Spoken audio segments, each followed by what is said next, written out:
Bismillah ar-Rahman ar-Rahim.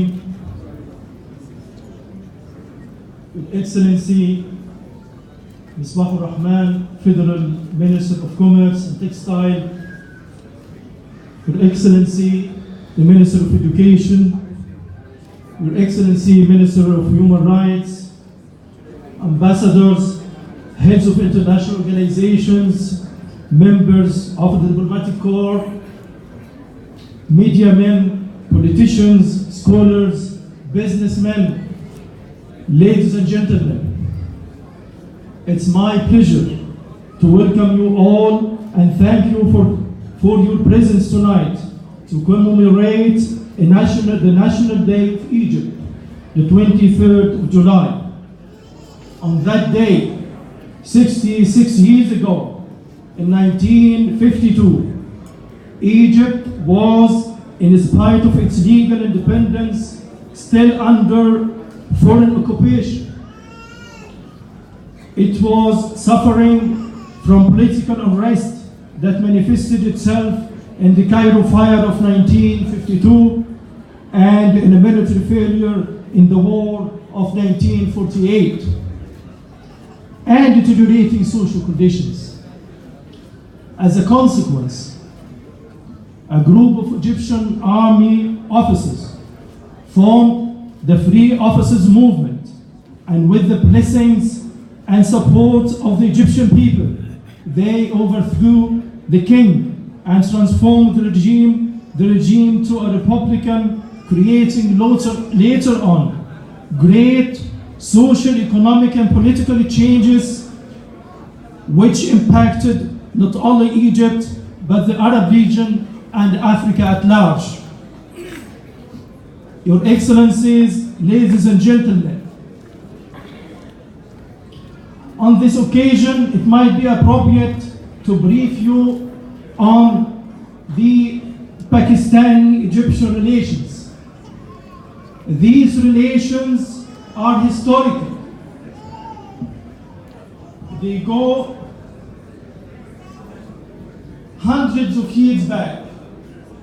Even before the establishment of Pakistan, Muslims of this region were always coming to Egypt to study in Al-Azhar and Sharif, the university that is more than 1,000 years old. It's also worth noting that Qa'id A'zam Muhammad Ali Jinnah visited Egypt in 1946 and met with the Egyptian political leaders and the Grand Imam of Al-Azhar. There, Qa'id A'zam spoke of the political aspirations of the Pakistani people, and Egypt was among the first countries to recognize Pakistan and establish diplomatic relations in 1948, 70 years back.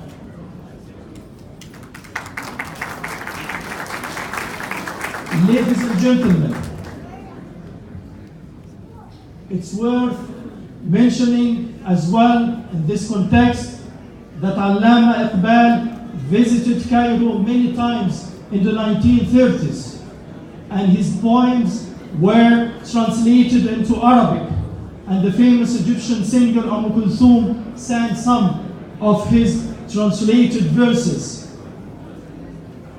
And today, the two states share the same aspirations of peace and prosperity and face the same threats of terrorism and religious extremism. In this regard, I reiterate the position of Egypt, condemning the terrorist attacks that hit Pakistan recently, and convey our condolences to the people and government of Pakistan.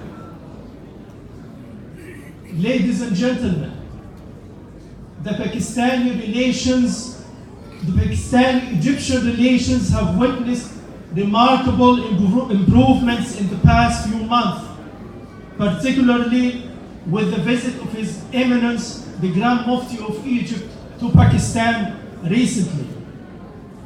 In this visit, he met His Excellency the President the Prime Minister, the Minister of Religious Affairs, the Council of Islamic Ideology, military officials, and many religious figures from different schools of thought. In this visit, the Grand Mufti emphasized the true values of Islam, which reject violence and terrorism in the name of religion. He also endorsed the Pigami in Pakistan, the fatwa or the religious opinion, which was signed by about 1,800 scholars from different schools of thought here in Pakistan. And this came within the battle that we share together against extremism, which is the intellectual battle. This battle is no less important than the military and the security battle. The second important visit is of His Excellency Grand Zubair Hayat to Egypt, the Joint Chief of Staff to Egypt, from the 20th to the 31st of March 2018. There, he met with His Excellency the President of Egypt, President Abdel Fattah al-Sisi, and the Egyptian military leaders. There is also an ongoing cooperation, both cultural and educational, between the two countries, in addition to exchange of scholarships and training programs in different fields. Your Excellency, the Minister of Trade, the bilateral trade balance does not exceed, unfortunately, $200 million a year, which does not reflect the potentials of both countries. Therefore, Egypt welcomes the new Look Africa policy outlined by Pakistan, and we commend the decision by the Pakistani government to reopen the commercial office in the Pakistani embassy in Cairo.